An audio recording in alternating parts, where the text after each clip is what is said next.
Welcome back, everybody. This is the October 22nd, 2024 Calibrated Map Daily Update.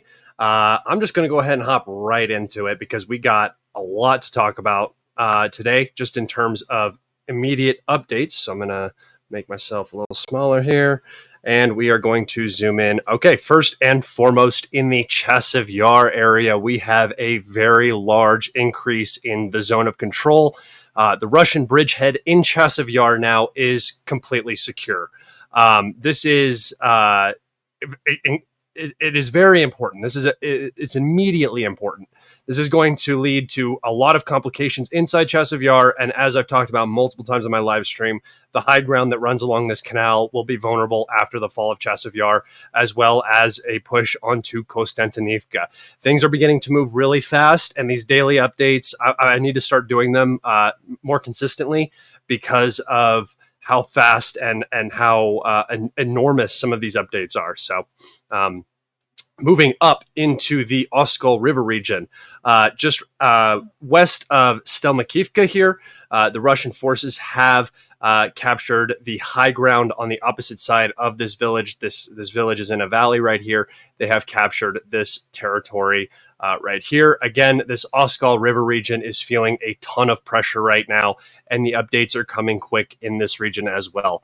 Right here on the Luhansk-Donetsk border region, Russian forces have advanced and captured the town of Sadov, which, again, is on the Zhibyets River. And now we have a pocket developing right here where the Ukrainians have this water barrier to their back. And there's probably not a ton of Ukrainian or AFU in this region anymore. Expect this to fall probably this week into next week. All right, moving down into the Pokrovsk front here in Sadov. The Sadov pocket is collapsing. Sadov is being captured very fast. The Russians are assaulting from both the north and the west. The east. So really, the pocket, you can tell, I mean, there's only one road out, and it's right here. It's already being pressured. So supply into here is nearly impossible. Expect this to fall probably this week as well. The Sadov held for a good amount of time. But once the flanks were compromised, the already weakened Ukrainian force just can't hold it. So Sadov probably by the end of this week. This was the second hot pocket that I talked about that is probably going to close within 1 to 2 weeks.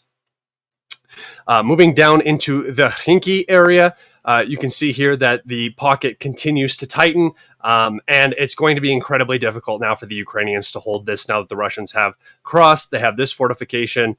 They're probably about to threaten this fortification and bust onto this high ground right here. Remember, logistics is already very tight through here. They are within, let's see, 5 kilometers of the Russians are within 5 kilometers of the last available roads into this salient. So supply is difficult. Rotation is impossible. I mean, if the Ukrainians had any troops to rotate, rotation would be impossible. And really, the situation is lining up in such a way that this pocket is also going to close soon and will probably level out right here.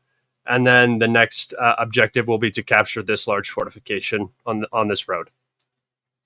All right, here in Corov, the Russian forces have now officially entered Corov.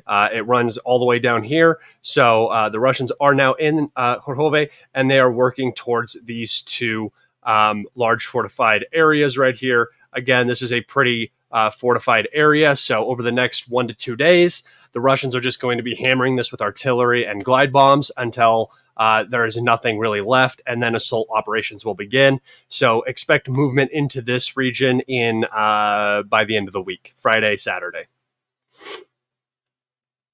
All right, moving down to the Ugledar front right here. It's not really the Ugledar front anymore. This is now in the rear. However, Russian forces have again made an advance right here along this reservoir. Again, putting a lot of pressure into this river boundary region. There's probably not very many Ukrainians in this region at all anymore. Most have likely crossed over into this large fortification to defend it from here. We can kind of see the same thing happening in Antonivka, where the Russians are now pushing through here. So there's just not probably a ton of Ukrainians. The gray zone goes from Russian lines to this fortification. All right, guys, that is it for today's updates.